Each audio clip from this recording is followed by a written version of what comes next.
सबसे विकलांग हुकूमत इस वक्त बिहार की चल रही है। ये बिहार का दुर्भाग्य है कि 2025 की परिस्थिति भी लगभग 2005 की है। अगर हमको नहीं समेटा और हमको अलग से आपने मजबूर किया कि मैं इलेक्शन लड़ूं, जबकि पुराना धरोहर हमारा म्यूजियम है, एक नया म्यूजियम 1200 करोड़ से बनवाया। आपको मालूम नहीं है कि बीजेपी से अलग होकर गए थे। ठीक है, इस वक्त 40% यादव भाइयों की तादाद बीजेपी में जा चुकी है, 14 में से 40% जा चुके हैं। क्या आपकी गारंटी है कि यहाँ से घर जा सकेंगे? नमस्कार, मेरा नाम राघव है और आप ये बिहार कवरेज का स्पेशल एपिसोड देख रहे हैं। बिहार में चुनाव है और चुनाव के साथ साथ बहुत सारे मुद्दे भी उठ रहे हैं। बिहार के भीतर अभी महागठबंधन का पूरा समीकरण बना है या नहीं बना है, इसको लेकर के भी विचार चल रहा है। हमारे साथ अख्तरुल साहब हैं और AIMIM के बिहार चीफ भी हैं, उसके साथ साथ AIMIM से यहाँ विधायक भी हैं और पिछली 2 बार RJD से भी विधायक रहे हैं, तो एक लंबा राजनीतिक अनुभव भी है। मगर इस बार कमान इनके हाथ में है पार्टी की बिहार के भीतर। बहुत बहुत स्वागत है सर आपका हमारे इस खास कवरेज में। मैं पहला सवाल यही शुरू करूंगा कि कल जिस तरह से आपने लालू यादव के आवास पर और ढोल नगाड़े के साथ उनसे गठबंधन की गुजारिश की है, उसका कोई सही और स्थायी जवाब आपको मिल पाया है अभी तक या नहीं मिला है?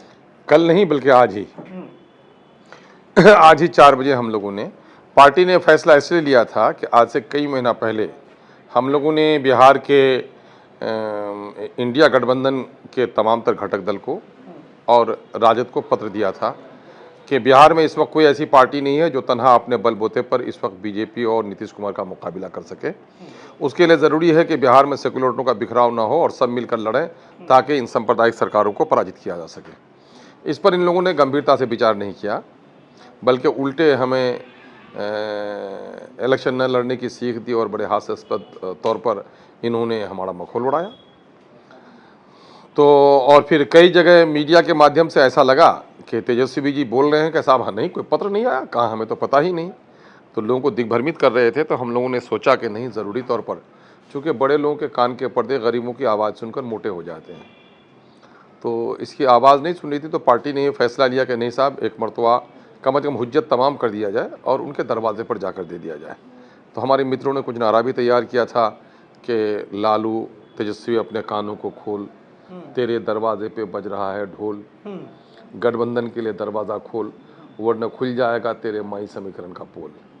है ना, ये माई समीकरण जिस पर पिछले दिनों से 1990 से ही राजद की राजनीति पूरी टिकी हुई है। पोल कैसे खुलेंगे माई समीकरण की? माई समीकरण का पोल इस माने में खुलेगा कि आप देख लीजिए कि बीजेपी में कितने यादव नेता चले गए। बीजेपी में यादव ही नहीं गए हैं, यादव भाइयों की भी एक बड़ी तादाद गई है। ठीक है, इस वक्त 40% यादव भाइयों की तादाद बीजेपी में जा चुकी है, 14 में से 40% जा चुके हैं उधर। इसका कैसे आंकड़ा निकाला जाता है? इसका आंकड़ा इसलिए निकाल लीजिए कि जहाँ जहाँ यादव भाइयों के बूथ हैं, जहाँ जहाँ यादव उम्मीदवार हैं, तो आप जाकर के देख लीजिए, मधेपुरा से लेकर छपरा तक देख लीजिए, है ना, यादवों ने। और जहाँ हमारे पिछले दिनों में हार गए अब्दुल बारी सिद्दीकी साहब, इतने कद्दावर नेता राजद के, और यादवों के मोहल्ले में उनको वोट नहीं आया, यादवों के मोहल्ले में चला गया भाजपा को वोट। तो ये तो खुला सबूत है आज के दिन में, डिजिटल इंडिया में। आजकल कोई इतने आंकड़े तो आप लोग सब कुछ पेट के कीड़े पकड़ लेते हो यार, ये पता नहीं आप लोगों के कैसे लगते हैं। अच्छा, दूसरी तरफ कैसे समेट रहे हैं MY को देखिए, MY को मामला ये है कि मुस्लिम एंड यादव जो नारा था, मुस्लिम और यादव, तो MIM का तो 1% वोट भी बीजेपी में नहीं गया। जो भी वोट रहा 2015 में, आप देखेंगे कि 2015 में गठबंधन ने 41% वोट हासिल किए। ठीक है, 41% वोट में 18% वोट मुसलमानों का था। ठीक बात, 18% वोट मुसलमानों का था, और अदर देन मुस्लिम्स उनके 24% वोट थे, 23% वोट थे।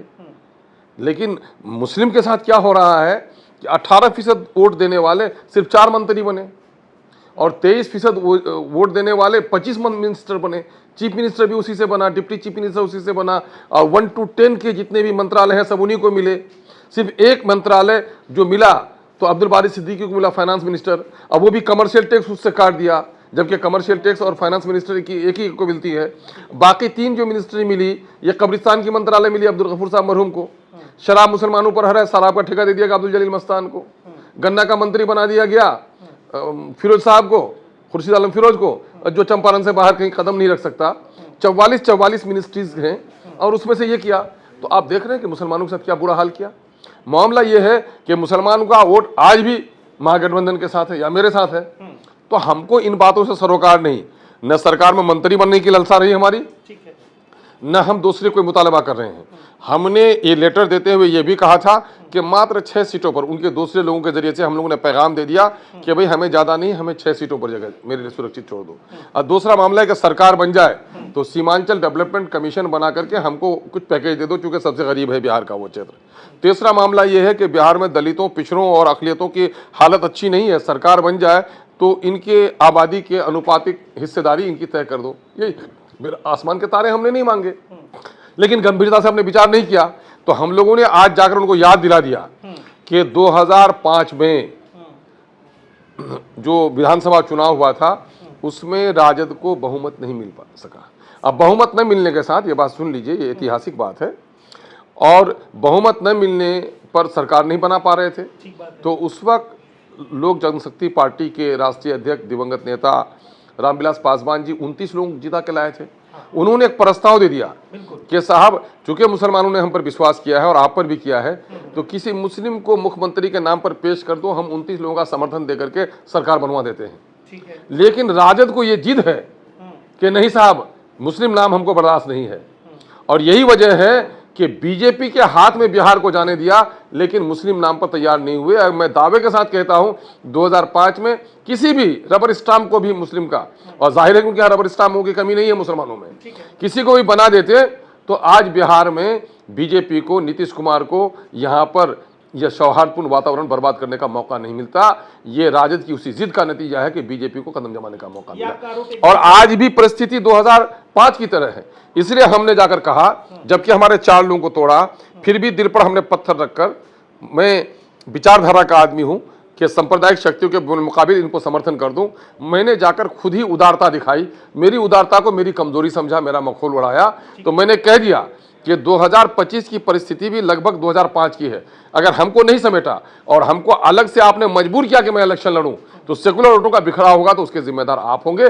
अब यह फैसला आपको नहीं करना, हमको नहीं करना, बिहार की जनता करेगी। आज हुज्जत तमाम करके आ गए हम लोग। लेकिन सर, बात अगर आप भाजपा और जेडीयू को इस नाते से जोड़ रहे हैं कि सेकुलर पार्टी नहीं, हाँ, तो 2015 में आप भी जेडीयू की तरफ गए थे, तो ये सवाल नहीं उठाया जाएगा क्या कि यकीनन अचानक क्या हुआ कि आपका हृदय परिवर्तन हुआ, आप जेडीयू की तरफ गए, टिकट नहीं मिली, आप बैकआउट किए, जेडीयू से निकले, तो वो नीतीश कुमार 2 महीने के लिए कैसे बेहतर हो सकते हैं जो आप 2005 से जिन्हें बुरा कहते हैं? हाँ, आप सुन लीजिए, तब आपके याददाश्त कमजोर है। बिहार में भाजपा के साथ थे, नीतीश कुमार थे ही शुरू दिन से। हम लोग राजद के 13 एमएलए ने उसको समर्थन देकर भाजपा से अलग करवाया था। ठीक बात। जब भाजपा से अलग कराया था तब उसकी पार्टी का मैं उम्मीदवार बना था। टिकट नहीं मिला था, नहीं, टिकट मिला ही था हमको, एमपी का टिकट मिला था हमको।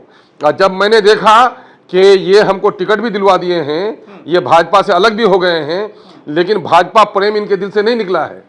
गांव में कभी कभी हो जाता है, सोहर बीबी में तलाक हो जाती है, फिर भी मुलाकात होती रहती है, ठीक इनका आचरण ऐसा ही था। यही वजह है कि हमको जब ये दिखा कि अरे ये हमको टिकट भी दे दिए हैं, भाजपा से अलग भी हुए हैं, और किसान में भाजपा के लोगों को जिताने के इनका लोग काम कर रहे हैं, तो उनके टिकट के फेंकने पर हमको पल भर टाइम नहीं लगा। आपको मालूम नहीं है कि बीजेपी से अलग होकर गए थे। और फिर आपको मैं ये भी बता दूं, उस वक्त 4 लोग हम लोग गए थे राजद से रिजाइन करके, और राजद में रिजाइन किया था तब गया था उनके पास, ऐसा नहीं कि बगैर रिजाइन किए हुए गया था। राजद को धोखा नहीं दिया था, राजद से रिजाइन किया, उनके यहाँ गया, उनका टिकट दिया, और ये था कि आप लोग 4 लोग हैं, मैं था, राम लखन रमन जी थे, सम्राट चौधरी जी थे, जावेद इकबाल अंसारी थे। ये कहा गया कि साहब आप लोग मेरे यहाँ आइए, एमएलसी बनाकर मंत्री बनाएंगे। मैं एमपी का इलेक्शन हार भी जाता तो नियमतः मुझे एमएलसी बनाकर मंत्री बनाया जाता, उन तीनों को बनाया गया। मैंने सिर्फ इलेक्शन नहीं छोड़ा, मंत्री पद को भी त्याग दिया। त्यागना आता है मुझे, इसीलिए। आपको आज बुरा नहीं लगता कि भाई सम्राट चौधरी हिंदुत्व का तमगा पहन के और बैठे हुए हैं? तो यकीनन है कि बुरा है। मैं ये कह रहा हूं कि वो भी बुरा है, और जिसने बीजेपी को आने नहीं दिया इससे भी गलती हुई है। लेकिन ये चूंकि खुलकर उसके तरफ नहीं गए हैं, ये 100 पे 100 कर रहे हैं, गलती पे गलती कर रहे हैं, इसलिए हम इसको चेताने के लिए गए थे कि क्या कर रहे हो आप, फिर से क्या भाजपा को आने देना चाहते हो? सीख तो लो 2005 से, ये करने के लिए गए थे। नीतीश कुमार की वर्तमान स्थिति पे क्या विचार है? नीतीश कुमार का हेल्थ बुलेटिन जारी होना चाहिए। मेरा दावा है कि नीतीश कुमार जी मानसिक तौर पर सही नहीं है, कुछ देर के लिए होश हवास में आते हैं, बाकी पूरी हुकूमत, कुछ ऑफिसर्स और कुछ उनके मित्र मंडली कहिए या उनके परामर्श मंडली के लोग मिलकर चला रहे हैं। सबसे विकलांग हुकूमत इस वक्त बिहार की चल रही है। ये बिहार का दुर्भाग्य है कि लोकतंत्र का जितना चीरहरण नीतीश कुमार ने किया है, विधायकों की और एमपी की कोई इज्जत नहीं है। नीतीश कुमार के यहाँ अफसरशाही का नंगा नाच हो रहा है और जितना लूट खसोट नीतीश कुमार के जमाने में हुआ है, इससे पहले कोई स्कीम नहीं हुआ, लूट खसोट हुआ है। इसके एक एक के यहाँ छापामारी होती है तो रात भर नोट गिने जाते हैं, फिर भी सारे नोट गिने नहीं जा सकते हैं। नीतीश कुमार ने पागलपन का भी मुजाहरा किया है कि यहीं पर आप जाकर के देख लीजिए, प्राइम लोकेशन पर, है ना, वहां पर सेक्रेटरीट के बिल्डिंग्स थे, रेसिडेंशियल बिल्डिंग थे, उसको तोड़कर उन्होंने, जबकि पुराना धरोहर हमारा म्यूजियम है, एक नया म्यूजियम 1200 करोड़ से बनवाया। और जिस जमाने में 1200 करोड़ से बनवाया, वो कम से कम 2-4-5 मेडिकल कॉलेज बन सकते थे। और आज भी देख लीजिए कि वो पुराने पटने में क्या जरूरत हो गई है टनल बनाने की, पुराने म्यूजियम से नए म्यूजियम तक टनल बना रहे हैं। बिहार के 13 करोड़ की जनता, जिसमें पलायन वाले मजदूरों की एक बड़ी आदत है, देहात में रहने वाले लोगों की आदत है, जिनको बिजली नहीं मिल पाती है, जिनको डॉक्टर नहीं मिल पाता, जिनके बच्चों को शिक्षा नहीं मिल पाती है, उनके टैक्स के पैसे से ये नालंदा और पटना को दुल्हन की तरह सजा रहे हैं और बिहार के गरीबों की हालत दिन ब दिन खराब होती चली जा रही है। इसलिए ये तो बहुत ही नुकसानदेह हुआ बिहार के लिए। ये तो राजनीतिक आपने अपने पक्ष रखे, लेकिन सर 3 बड़े आरोप जो विपक्ष आप पर लगा, हाँ बिल्कुल, मैं तीनों की लिस्टिंग करूंगा और आप अपनी सहूलियत से जी जवाब। जी जी। पहला आरोप ये लगाता है कि आपकी पार्टी चुनाव से कुछ समय पहले एक्टिव हो जाती है और गठबंधन में आने की कोशिश करती है ताकि 4-5 सीटों की व्यवस्था हो, और बाद में वो लोग आपके साथ टिक नहीं पाते। अब आपने इसमें अपना पक्ष रखा कि राजद तोड़ लेती है, ठीक बात है, वो अलग बात है। दूसरा आरोप ये लगता है कि ओवैसी साहब आते हैं यहाँ पर और किशनगंज से बहुत मजबूत दावे करते हैं, गरीब मुस्लिमों के मुद्दे उठाते हैं, अपनी विचारधारा रखते हैं कि हम ये करेंगे वो करेंगे, पर क्या पार्टी की तरफ से उन दावों के बाद कोई भी प्रस्ताव विधानसभा में या मुख्यमंत्री को दिया गया, कोई प्रोजेक्ट किया जाना चाहिए, वो नहीं दिखता है। और तीसरा और आखिरी मजबूत सवाल मेरा ये है कि इस बात की गारंटी कैसे ली जाए कि आपके साथ अगर 4-5 सीटें फिर दी जाती हैं और लोग आते हैं, खुशी होगी आपको कि 4-5 विधायक आपके फिर से जीते हैं, वो फिर किसी और पार्टी से मैनेज हो जाएं, तो ये भरोसा कैसे क्रिएट होगा? इसके लिए आपका फ्यूचर का माइंड स्टेप क्या है? कैसे आप सोच रहे हैं कि इस चीज़ को बैलेंस करें? नहीं, आपके लिए तो ज़रूरी है कि आप दिल्ली से आए हैं तो बिहार के पत्रकारों से कम यहाँ के इतिहास को जान लेना चाहिए। आप ये कहते हैं कि इलेक्शन के ज़माने में हम एक्टिव होते हैं, देखिए मैं मेरे ऊपर सवाल मत उठाइए, मैं आपको विपक्ष का सवाल नहीं सुनो, मेरी समझ किसी बिहार के नहीं, पत्रकारों से बहुत बेहतर। जब किसी की सुनी हुई बात की कोई वकालत करता है तो उस बात को मानता है। आपको आरोप बता नहीं, रहा हूं, मैं पूरा आरोप बता रहा हूँ। सुनिए, सवाल यह पैदा होता है कि एमआईएम आज 11 साल से एक्टिव है। 2015 के 16वीं अगस्त से जो पार्टी एक्टिव हुई है, बिहार में फ्लड आया, सीमांचल में कोई खैरियत नहीं पूछा, अवैसी साहब पूछने के लिए आए। बिहार में तलाक का मसला हुआ, 3 तलाक का मसला हुआ, या तो बिहार साहब अवैसी आए। एनआरसी का मसला हुआ तो एमआईएम एक्टिव रोल अदा की। अभी वक्फ बिल का मामला हुआ तो पूरे बिहार में एमआईएम ने अपना रोल अदा किया।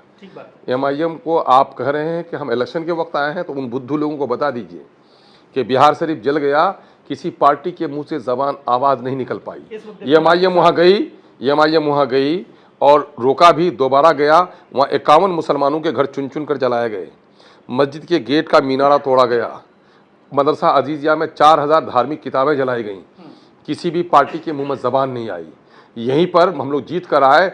2020 में गुलनाज नाम की एक लड़की को दूसरे धर्म के लोगों ने शादी पर मजबूर किया, वो जब तैयार नहीं उसको जलाकर मारा गया, यहीं सिसक कर दम तोड़ी पीएमसीएच में, और कोई पार्टी का नेता देखने नहीं गया। अख्तुर्रहमान अपने लोगों को लेकर गया, पैसे से भी मदद की। आप चलिए समस्तीपुर, गुलनाज को जलाकर मारा जाता है और 32 साल की एक टीचर है और कोई उसकी खैरियत नहीं पूछता है, और उसके यहाँ भी खैरियत पूछने के लिए अख्तुर्रहमान जाता है, एमआईएम जाती है। बिहार के सदन में सीमांचल के ताल्लुक से और बिहार के मुसलमानों के ताल्लुक से जितने आवाज़ हमने उठाए, बिहार के सीमांचल के पैकेज के लिए जो हमने आवाज़ उठाई है, वो वहाँ पर एक रिकॉर्ड है। और आप कहते हैं कि हम अभी एक्टिव होते हैं, आप कहते हैं कि अवैसी साहब नहीं आते हैं। अवैसी साहब कब नहीं आए? वहाँ पर सुनिए, उन विरोधियों को आपके हवाले से उन विरोधियों के कान तक बात पहुँचाना चाहता हूँ कि वहाँ पर सैलाब आया, तुम तो नहीं गए, अवैसी आए। वहां पर पुल लटकते रहे, तुम नहीं गए, अवैसी आए। और अवैसी ने आकर वहां के नदियों और नालों का दौरा किया, और अवैसी ने दबाव बनाया। नेशनल मीडिया पर जब दबाव बना तो सरकार को पुल सैंक्शन करने पड़े, अवैसी नहीं आए हैं? आप कैसी कैसी बातें करते हैं? मेरा एक और मजबूत सवाल, बिहार में इतना करप्शन है, बिहार वो राज्य है जिसमें सबसे ज्यादा पुल गिरे, अलबत्ता पुल चोरी भी हुए, आप इस करप्शन को कैसे देख रहे हैं कि बिहार के भीतर, देखिए आरोप लालू सरकार पे भी करप्शन के रहे हैं। नहीं, एक सवाल आपका एक सवाल आपका और था जिसको भूल रहे हैं आप। एक सवाल आपका ये था कि आप पर कैसे विश्वास करें, आपके लोग भाग जाते हैं। हाँ, बिल्कुल। समझ ना, मामला ये है कि आपकी गारंटी है कि यहाँ से घर जा सकिएगा, मेरी गारंटी है कि उठ के मैं अपने कमरे में जा सकूंगा। ये दुनिया हादसात की दुनिया है ना, हादसे की दुनिया से आदमी सफर मुलतवी नहीं करता है। मेरे सुनिए, कांग्रेस के लोग कर्नाटका में जाकर बीजेपी की सरकार बना दिए, राजद के लोग भाग करके भाजपा में चले गए। तो बड़े लोगों के आवारापंदी को कहेंगे कि लड़का रंगीन मिजाज है, और गरीब का बच्चा पांव फिसल जाएगा तो कहिएगा कि आवारा है। ये दोगला चरित्र नहीं चलेगा ना। अरे भागे उनके यहाँ से भी लोग। और फिर ये बात क्यों नहीं कहते, इस आंधी में भी, इस परलोबन में भी अख्तुर्रहमान खड़ा है, पार्टी मजबूती से खड़ी है। और आपको मैं बता दूं, ये भगोड़े भागे हैं। जिसने इनको वोट देकर बनाया था वो जनता नहीं भागी है। आज इसलिए गांव में फिरते हैं तो उनको क्या यातनाएं झेलनी पड़ रही है, जरा जाकर वहां का भी इतिहास मालूम कर लीजिए। जी हाँ, आप क्या ताजा बता रहे थे आप? दूसरा सवाल मैं आपको ये बता रहा था, खैर ये चौथा है, छूट गया, उसको अलग करते हैं, दोबारा पूछेंगे। टीम पीके प्रशांत किशोर जिस तरह से पूरे बिहार में घूम रहे हैं, उनको लेकर आपका क्या विचार है? प्रशांत किशोर जी आए हैं, अपने तौर पर जगा रहे हैं। वो तो पहले किन किन की सरकार बनाते रहे हैं, लोग उसको जानते हैं। कैसे नारे उसने दिए, लोग ये भी जानते हैं। अब वो बड़े इलेक्शन मैनेजमेंट के गुरु हैं वो। लेकिन मैं एक बात कहता हूँ, एक्टर बन जाना और डायरेक्टर बनना दोनों फर्क है। बहुत शानदार बात है ना। तो डायरेक्टर तो एक लंगड़ा आदमी भी बन सकता है, लेकिन एक्टर बनने के लिए दौड़ना पड़ता है। तो वो पहले से डायरेक्टर बने हुए थे, अब एक्टर बने हैं। अब डायरेक्टरी तो उनकी बड़ी बाकमाल रही, एक्टिंग कितनी अच्छी होगी 2025 का इलेक्शन चुनाव ही बताएगा कि फिल्म हिट करती है कि नहीं करती है उनकी। आरजेडी के दरवाजे नहीं खुलते हैं, आप लोग अपनी आवाज लगातार पहुंचा रहे हैं। दूसरा सब्स्टिट्यूट क्या है आपके जहन में? मेरे सब्स्टिट्यूट, मैं बैसाखी पे चलने वाला हूँ क्या सब्स्टिट्यूट? मेरे पास ये है कि मेरे पास कई लोग आ रहे हैं और गठबंधन के लिए प्रयास कर रहे हैं। हमने अपने शराइत रख दिए हैं, अगर थर्ड फ्रंट हम बना पाते हैं तो अच्छी बात है, वरने अकेला चलो। जैसे यूपी में थर्ड फ्रंट आपने बनाया था पल्लवी पटेल के साथ मिलकर के, बिहार में मैं वही पूछ रहा हूँ कि अगर दरवाजा नहीं खुलता है तो थर्ड फ्रंट कैसा होगा? ये थर्ड फ्रंट की तरह होगा। कौन लोग हो सकते हैं आपके? उसमें होंगे दलित होंगे, उसमें पिछड़े होंगे, हम ही लोगों की तरह किस्मत के मारे लोग होंगे, बड़े लोग थोड़े होंगे। कोई मैसेज जो आप बिहार के लोगों को देना चाहें अपनी तरफ से कि चुनाव में आपका फ्यूचरिस्टिक स्कोप क्या है, कि अगर आपको थोड़ी बहुत पावर मिलती है तो आप आगे का बिहार कैसा देख रहे हैं? मैं कह रहा हूं, बिहार में संपदा की कमी नहीं है, बिहार में सलाहियतों की कमी नहीं है। बिहार में करप्शन को ख़त्म कर दिया जाए। करप्शन तभी ख़त्म होगा जब यहाँ पर सही तौर पर इंसाफ स्थापित हो। मैं बिहार के लोगों को जो लूट कर अभी लोग लेके जा रहे हैं, आज भी बिहार में अगर ईमानदारी आ जाए तो बिहार का कल्याण हो जाएगा। मैं बिहार के लोगों से एक ही विनती करूँगा कि आप नेता चुनिए, पार्टी चुनिए, उन लोगों को चुनिए जिन लोगों के किरदार अच्छे हों। आप अपनी बेटी का रिश्ता करते हो तो कितना छान फटक करते हो, लेकिन याद रखो, एक बहू अगर गलत आ गई तो एक घर टूटेगा, एक बेटा आवारा हो गया तो एक बेटी की ज़िंदगी बर्बाद हो गई, लेकिन एक नेता आवारा हो तो पूरी कौम बर्बाद हो जाती है। इसलिए बेटा और बेटी के बारे में एक बार सोचते हो तो नेता के बारे में 100 बार सोचो। जब 100 बार सोच करके अपने लोगों को जिताओगे तो अच्छे नेता आएंगे। बस आखिरी सवाल कि वोट चोरी के मुद्दे पर आपकी और आपकी पार्टी का क्या स्टैंड है, और इस पूरी यात्रा में आपने वोट चोरी के मुद्दे को कैसे ऑब्जर्व किया? नहीं, वोट चोरी का मामला तो बिल्कुल सच है, और सबसे अफसोसनाक बात यह है कि इलेक्शन कमीशन ऑफ इंडिया जैसे एक आज़ाद इदारे को भी बीजेपी की सरकार ने वो कर लिया है, अपने चंगुल में फंसा लिया है गोया। हम लोगों ने खुद जाकर 7वीं जुलाई को जनाब बैरिस्टर असदुद्दीन ओवैसी साहब के साथ हम लोग गए, चीफ इलेक्शन कमिश्नर से मिले और उनको बिहार की परिस्थिति बताया कि बिहार में बाढ़ है, सैलाब है, बिहार के मजदूरों की संख्या बाहर है, और आपके पास जो क्वेश्चनर है उसके मुताबिक सारे प्रमाण पत्र बिहार के लोगों के पास है नहीं। बिहार में जो सिविल रजिस्ट्रेशन है वो 14% है 2006 में, सर्टिफिकेट सिर्फ 16% लोगों के पास है, और पासपोर्ट 2% लोगों के पास है, और फिर माइनॉरिटी दलित और पिछड़ों के पास तो वो भी नहीं है। तो इसलिए आप ये प्रश्नावली जरा सरल कीजिए। दूसरी बात है कि इस इलेक्शन तक आप टाल दीजिए। इलेक्शन होने जा रहा है अभी, और अभी आप ये करने जा रहे हैं। आपने 2003 में भी किया था तो इतना हंगामा नहीं था, आपने इतने सख्त क्वेश्चन नहीं रखे थे। और दूसरी बात, पार्लियामेंट और असेंबली इलेक्शन से साल 2 साल पहले आपने कराया था, तो आपको अगर कराना ही था तो पार्लियामेंट इलेक्शन जस्ट बाद करा लेते, लेकिन अभी कराया जाना ये कहीं से भी उचित नहीं है। और उस पर भी देखेंगे कि इन लोगों ने झूठ बोला। ये लोग पहले कहे कि साहब 2003 का ही कागज भर के भर दो, जब हंगामा होने लगा औने पौने लोगों ने कागज भर दिया। अगस्त के महीने सबको कहता है कि बर्डन ऑफ प्रूफ तय करो, और जो दे भी दिया है। और उन्होंने क्या मेरे सदन में भी सवाल आया था कि इन्होंने डीएम और तमाम तर जो सीओज थे सबको कह दिया कि कोई प्रमाण पत्र जारी नहीं करो। और लोग मछली पानी के दे जिस तरह तड़पती है, लोग तड़पते रहे हमारे, और आज भी बहुत सारे लोगों को सर्टिफिकेट नहीं मिल सका है। इस पर ये जिद देख लीजिए आप इलेक्शन कमीशन ऑफ इंडिया की, कि पहले सजेशन दिया सुप्रीम कोर्ट ऑफ इंडिया ने। सुप्रीम कोर्ट में मैं भी पिटिशनर हूँ, तो सुप्रीम कोर्ट ने पहले सजेशन दिया कि भाई आप आधार को मान लो। 22 तारीख को बाकायदा डिसीजन दे दिया कि अब आधार को मानना चाहिए। उसके बावजूद भी इसने नोटिफिकेशन जारी नहीं किया, अभी जाकर के परसों के फैसले में, है ना। तो ये हठधर्मी क्यों है? क्या वो सुप्रीम कोर्ट से भी पड़े हैं? और दूसरी बात कि बिला वजह ढाका में है तकरीबन 40,000 लोगों को के नाम पर आपत्तियां दर्ज करा दी गई हैं बीजेपी के लोगों के जरिए से।